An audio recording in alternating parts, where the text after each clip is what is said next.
Урматтуу кыргызстандыктар, урматтуу шайлоого катышкан партиялардын жетекчилери, шайлоо эң жакшы келе жатып эле болбогон жерден бышкан майда чүйдө кетирген катасынан айрыкча өтпөй калган партиялар тарабынан ишенбөөчүлүк пайда болду. Бышкан адистер кетирген ката серверге эч тиешеси жок экен дагы бир жолу тактап чыктык. Сервер берген жыйынтыктар бышкан адиси кетирген катага эч тиешеси жок, акыркы жыйынтык кол менен санактар бүткөндөн кийин чыгат. Кол менен санакка активдүү катышкыла. Санактар бүткөндөн кийин бюллетендерди архив үчүн сактап коебуз. Кимдер кааласа каалаган участоктордун кайсыл убакта болбосун ачып санап алышса болот. Ал эми мага акарат айтып, сөгүп сагып, атама чейин сөз тийгизип, ишенбөөчүлүк көрсөтүп жаткан аттуу баштуу эле Кудайга ишенем деп дин жолунда жүрүшкөн жарандарыма айтарым: урматтуу жарандарым, мен да Кудайга ишенген адаммын. Ооба, атам өмүр бою Кудай жолунда жүргөн инсан болгон. Калыс бол, туура эмес жолго түшпө, Куран окуганды үйрөн, намаз оку деп 8-классымдан баштап Куран үйрөткөн адам болгон. Кудайым бейиштен берсин, атамды тынч койгула. Бийлик тарап шайлоо процессине кандай кийлигишпеген болсок, бышкан ишинде да дал ошондой кийлигишкен жокпуз. Болгону эки талап койдук: адилеттүү жана мыйзамдуу иштегиле деп. Бышка тараптан дагы добуштарды бурмалоо болгон жок жана болбойт дагы. Ооба, бышкан адисинин шалакылыгынан мүчүлүштүк кетти, бирок добуштарды саноонун жыйынтыгына эч кандай тиешеси жок. Күнөөлөрдү жоопко тартабыз. Азыр УКМК териштирүү иштерин баштады. Бышкан ката кетирген адисин айрым адамдар менен байланышы жокпу? Балким, мен ушундай кылып силерге митингге чыкканга шылтоо жасап берем деп элдин алдын ала кандайдыр бир күчтөр менен келишип алган эмеспи деген сыяктуу териштирүүлөр жүрүп жатат. Жыйынтыгын УКМК өзү билдирет.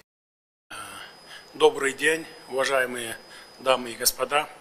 Очень рад встрече с вами. Надеюсь, что вам понравилось в Кыргызстане, и у вас была возможность поближе познакомиться с нашей страной и кыргызским народом, который известен гостеприимством к своим гостям. Уважаемые главы миссий, я приветствую интерес к мониторингу парламентских выборов со стороны региональных, международных и межпарламентских организаций, Содружества независимых государств, Организации договора о коллективной безопасности, Шанхайской организации сотрудничества, Организации тюркских государств, Организации исламского сотрудничества и Организации по безопасности и сотрудничеству в Европе. Также хочу отметить и поблагодарить за участие в качестве наблюдателей, руководителей центральных избирательных комиссий братского Узбекистана и дружественной Грузии. Мы ценим вашу поддержку и внимание к нам, особенно учитывая, что приехать в Кыргызстан вам пришлось в непростое эпидемиологическое время. Вчера состоялось очень важное событие, свидетелями которого стали свыше 700 международных наблюдателей. Эти выборы несут особый смысл и значение для будущего нашего государства и общества, которое в октябре 2020 года решительно выступило в защиту своих законных прав и потребовало вернуть Кыргызстан на демократический путь развития. Напомню, что негодование и протестный настрой нашего общества вызвали именно итоги парламентских выборов, которые не отражали подлинного волеизъявления граждан из-за нарушения законов до и в день голосования. Уважаемые дамы и господа, за прошедший год мы постарались выполнить свои обязательства перед нашим мудрым народом.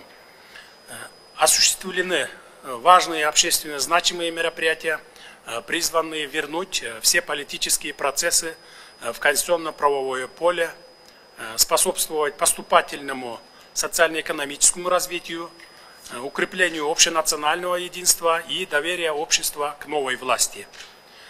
Одним из требований общества является организация открытых, справедливых и состязательных выборов, итоги которых признаются как легитимные, в первую очередь, самими гражданами и политическими силами. Именно таким образом в этом году были проведены выборы президента, в органы местной власти и конституционный референдум.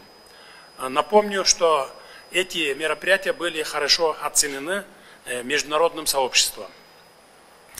Уважаемые главы миссий, выборы в Жогорку Кеңеш Кыргызской Республики были проведены в соответствии с общепринятыми международными стандартами, в том числе с учетом копенгагенских обязательств государств-участников ОБСЕ.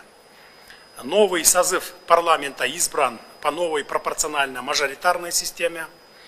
Недавний переход на эту систему обусловлен тем, что в течение последних 10 лет пропорциональная модель в силу определенных причин не смогла прижиться и эффективно заработать в Кыргызстане.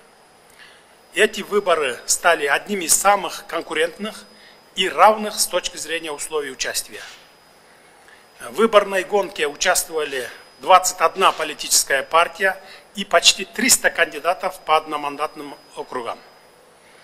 Для обеспечения представленности всех слоев общества в парламенте законодательством были введены квоты для женщин, этнических меньшинств, молодежи и лиц с ограниченными возможностями здоровья. Власти готовы работать со всеми политическими партиями в Жогорку Кеңеше, которых поддержали наши избиратели. Уважаемые дамы и господа, сейчас предлагаю перейти к интерактивному обмену мнениями. Уважаемые гости, теперь слово предоставляется нашим гостям, главам миссии международных наблюдателей в свободном порядке, по желанию. Наша встреча рассчитана на 1 час, и, если можно, просим. Василий Петрович, слово предоставляется уважаемому господину Волкову Василию Петровичу, глава миссии Содружества независимых государств, председателя Совета Российского фонда «Свободные выборы». Спасибо большое. Уважаемый президент, товарищ Верховный Главнокомандующий, позвольте от имени миссии международных наблюдателей от Содружества независимых государств поздравить вас и в вашем лице всех граждан Киргизии с успешным окончанием формирования высшей власти в стране.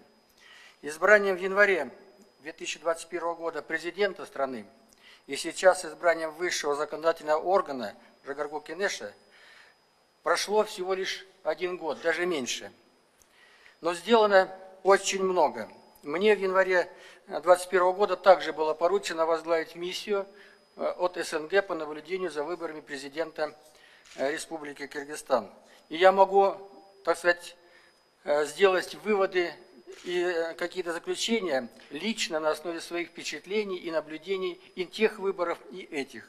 И действительно, за этот год проведена просто огромная работа во всех направлениях жизни Кыргызстана. Но хочу как юрист сказать в первую очередь о том, что проведена практически новая правовая реформа в стране. Изданы, подготовлены, изданы, приняты, изучены, что самое главное, законы избирательного законодательства на всех уровнях. Это тоже очень важно. В такой короткий срок освоить новые нормы, новые правила, новые технологии применения избирательного законодательства, это стоит приложить максимальные усилия. Цель всех этих изменений, как мы предполагаем, она в первую очередь направлена на то, чтобы повысить доверие, как вы уже сказали, к выборам, а значит и повысить уровень легитимности избранной власти. И мы уже констатировали сегодня на пресс-конференции, когда отчитывались перед, в первую очередь, гражданами Республики Кыргызстан, о том, что избирательная кампания прошла в строгом соответствии с Конституцией Кыргызстана, в строгом соответствии с законами республики, которые были приняты, и каких-либо оснований для признания в какой-то части выборов недействительными, не соответствующими этим основополагающим законам, у нас нет. Мы встречались с людьми на избирательных участках, были во всех практически органах власти, естественно, встречались в Центральной избирательной комиссии с нашими коллегами. И везде мы получали только доброжелательные отношения. Никто никогда не высказал нам мнение какого-то. Не надо туда ехать, не надо там смотреть. Куда мы хотели, туда мы ехали. Мы признательны всем за такой подход. Это говорит об открытости и всего общества, и тех организаций, и граждан, людей, должностных лиц, которые организовывали эти выборы. Мне просто запомнилась одна встреча с ветеранами, уважаемыми ветеранами кыргызстанцами. Я являюсь еще и председателем Координационного совета Содружества Союза ветеранов Содружества независимых государств. Вот так получилось, что в одном лице. Поэтому мне было интересно, как ветераны оценивают ситуацию и как они будут голосовать. все было хорошо, все было нормально. И вот что они просили передать, зная очевидно, что встреча будет с вами. Они просили передать, пусть президент не боится нас нагружать. Мы еще можем поработать, мы еще можем подставить свое плечо власти, народу для того, чтобы сделать что-то лучшее, для того, чтобы в стране было лучше. Вот этот наказ я просто обязан был передать, и я думаю, это очень было искренне, и люди вас поддерживают, причем на всех уровнях, особенно ветераны. Мы считаем, что сделано очень много, но, как говорят иногда, победу одержать легче, чем ее потом удержать в своих руках. Но мы все-таки уверены, уважаемый президент, что вы вместе со своей командой, вместе с неравнодушными людьми, которых очень много в Киргизстане, сделаете все возможное и решите все проблемы, стоящие